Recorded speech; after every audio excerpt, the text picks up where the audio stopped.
রাজনৈতিক দলকে কিন্তু প্রত্যেকটা কমিশনের পূর্ণাঙ্গ রিপোর্ট বা বিস্তারিত রিপোর্ট ফেব্রুয়ারি মাসের শুরুতেই পাঠিয়ে দেওয়া হয়েছিল, তাদের কাছে পাঠিয়ে দেওয়া হয়েছিল। এরপরে রাজনৈতিক দলগুলোর স্টাডি করবার সুবিধার জন্য, যাতে তাদের, এটা তো বড় রিপোর্ট, অনেক বিস্তারিত, তাদের স্টাডি করা বা বুঝবার সুবিধার জন্য 166টা সুপারিশকে আবার আলাদা করে স্প্রেডশিট বানানো হয়েছে। এটা নিয়ে অনেক বিতর্ক হয়েছে, কিন্তু কমিশন মোটেও এমন চিন্তা থেকে এই স্প্রেডশিট তৈরি করেনি যে এমসিকিউ স্টাইলে এটা ফিল আপ করে দিলে আলোচনা শেষ, ব্যাপারটা তা না। আমরা এটা রিপিটেডলি বলেছি, এখনো বলি যে এটা দেওয়া হয়েছে রাজনৈতিক দলগুলোর বুঝবার সুবিধার জন্য বা তাদের উত্তর দেবার সুবিধার জন্য। এখানে কি আপনার মনে হয় যে বেশিরভাগ রাজনৈতিক দল এটা প্রসেসটা, অনুসরণ যে এই করেছে। স্প্রেডশিট পাঠানোর যে আইডিয়াটা, এই আইডিয়াটা আপনারা যখন সিদ্ধান্তটা গ্রহণ করেছেন, তখন কি আপনাদের মনে হয়েছিল যে এটা অনেকের জন্য কনফিউজিং হতে পারে? কারণ আমরা কিন্তু অভিযোগটা পেয়েছি যে এটা কিন্তু না, আমি আপনাকে বলি এটা কনফিউজিং কেউ বলেনি।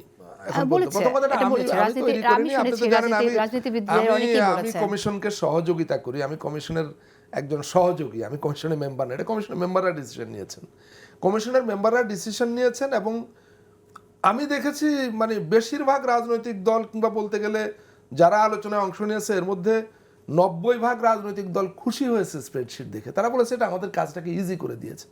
কেউ কেউ বলেছেন যে এটা অনেকটা এমসিকিউ স্টাইলের পরীক্ষার মতো, হ্যাঁ, প্রফেসর মানে যোগ করে বা মানে ফান করে অনেকে বলেছেন যে 2 প্রফেসর আমাদেরকে আবার সবাইকে ছাত্র বানিয়ে দিল।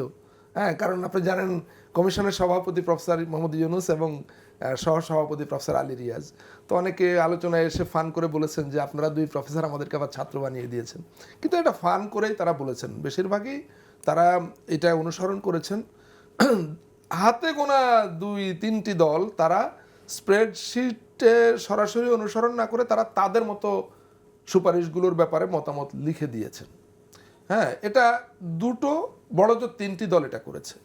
তো সুতরাং এটা থেকে আপনি বুঝতে পারেন যে তাদের বেশিরভাগই এটাকে কিভাবে কতটা গ্রহণ করেছে। বেশিরভাগ রাজনৈতিক দল ওইটা পূরণ করেই আলোচনার টেবিলে বসেছে, কিন্তু সেটার বাইরেও অনেক বিষয় আলোচনায় এসছিল এবং এটা আলোচনাটাকে সত্যিকার অর্থে অনেক সহজ করেছে, আলোচনার পুরো আয়োজনটাকে।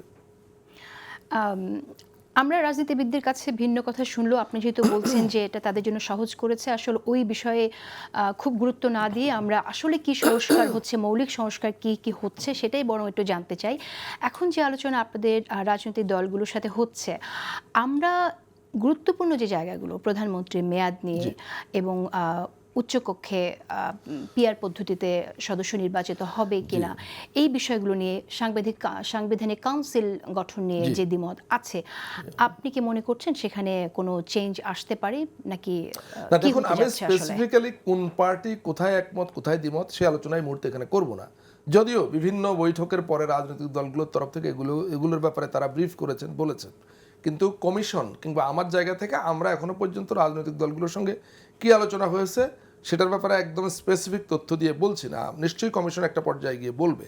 কিন্তু আপনাকে আমি বলি, আপনি যে বিষয়গুলো এনেছেন, একটা হলো এনসিসি, ন্যাশনাল কনস্টিটিউশনাল কাউন্সিল একটা, আরেকটা হলো আপার হাউস লোয়ার হাউস 2 কক্ষ বিশিষ্ট পার্লামেন্টের প্রস্তাব, আরেকটা হলো প্রেসিডেন্সিয়াল ইলেকটোরাল কলেজ, আরেকটা হলো প্রেসিডেন্ট এবং প্রধানমন্ত্রীর মধ্যে ক্ষমতার ভারসাম্য আনয়ন। এ ধরনের অনেকগুলো গুরুত্বপূর্ণ বা মৌলিক পরিবর্ধন আমাদের সংসদীয় ব্যবস্থায় করবার বা রাষ্ট্র ব্যবস্থায় করবার প্রস্তাব করা হয়েছে। তো এগুলোর ক্ষেত্রে আপনাকে আমি একটা জিনিস বলতে পারি যে বিভিন্ন রাজনৈতিক দল এ ধরনের অনেক সুপারিশের ব্যাপারে সরাসরি তারা দ্বিমত উল্লেখ করেছিল স্প্রেডশিটে, কিন্তু পরবর্তীকালে যখন টেবিলে আলোচনায় বসেছে আমি এরকম অসংখ্য দেখেছি যে আলোচনার পর তারা বলেছেন, ও আমরা এটা ঠিক বুঝতে পারিনি, আমরা ভেবেছিলাম এটা এই বিবেচনায় করা হয়েছে, তো ঠিক আছে আমরা এখন কনভিন্স, আমরা এটা হ্যাঁ বলবো। এরকম মানে সব রাজনৈতিক দল মিলায় মানে অসংখ্য সুপারিশের ক্ষেত্রে এমনটা ঘটেছে। এমনকি আমি প্রধান রাজনৈতিক দল বিএনপির ক্ষেত্রে দেখেন, আপনি বলেছিলেন বিএনপির কথা শুরুতেই যে বিএনপি বলেছিল কি অল্প সংস্কার না, নির্বাচন কেন্দ্রিক সংস্কার করে, হ্যাঁ, মানে সীমিত সংস্কার করে যাওয়া। কিন্তু আমি আপনাকে বলি যে বাস্তবে আলোচনার টেবিলে বিএনপি জাতীয় ঐকমত্য কমিশনের সঙ্গে 3 দিন আলোচনা করেছে, আপনি জানেন। দেখুন, বিএনপি যদি সংক্ষেপে সেরে ফেলতে চাইতো এবং এই সংস্কার প্রক্রিয়াটাকে খুব বেশি গুরুত্ব না দিত, আর কোনো দল কিন্তু 3 দিন বসেনি। আপনার এনসিপি 2 দিন বসেছে, জামাত 1 দিন বসেছে, আরও 1 দিন বসবে 18 তারিখে। আশা করা যায় 18 তারিখে শেষ হয়ে যাবে, কিন্তু বিএনপি 3 দিন বসেছে, সকাল থেকে সন্ধ্যা পর্যন্ত। তো তাদের যদি আগ্রহ না থাকবে, তারা যদি সংস্কারের ব্যাপারে খুবই মানে অনীহা তাদের থাকবে, তো 3 দিন তারা কি জন্য এখানে সকাল থেকে সন্ধ্যা পর্যন্ত গুরুত্বপূর্ণ নেতারা বসেছিলেন।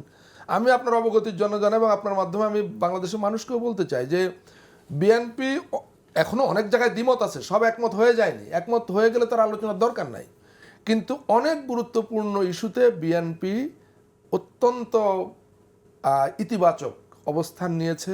কিছু কিছু জায়গায় এখনও দ্বিমত আছে। আপনি জানেন প্রথম রাউন্ডের আলোচনার পরে দ্বিতীয় রাউন্ড আলোচনা হবে, সেটার এখনও ফরম্যাটটা কী হবে ঠিক হয়নি, বাট হবে, আলোচনা যে হবে সিদ্ধান্ত হয়েছে।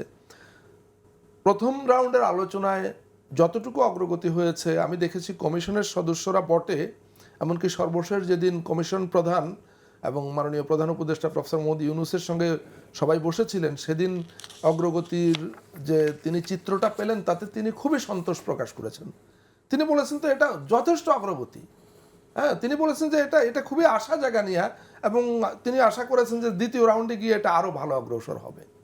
মানে এটা বাস্তব চিত্র আমি আপনাকে বলছি। আচ্ছা, এটা আশার কথাই আসলে যে প্রস্তাবগুলো করছে সবাই ঐক্যমতে পৌঁছবে, সেটাই আমরা চাই।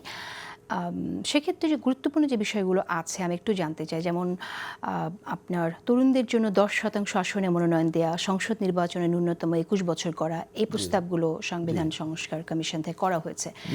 বিএনপি তো এই বিষয়ে তারা ভিন্ন মত রয়েছে। আপনাকে বলি 10% তরুণ ভোটারের ক্ষেত্রে এটা কমিশনের তরফ থেকে আমি দেখেছি আলোচনায় রাজনৈতিক দলগুলোর কাছে ব্যাখ্যায় বলা হয়েছে যে এটা ঠিক চাপিয়ে দেওয়ার কোনো বিষয় না, এটা তরুণদেরকে প্রার্থী করার ক্ষেত্রে উৎসাহ দেওয়ার জন্য এটা টার্মটা ব্যবহার করা হয়েছে।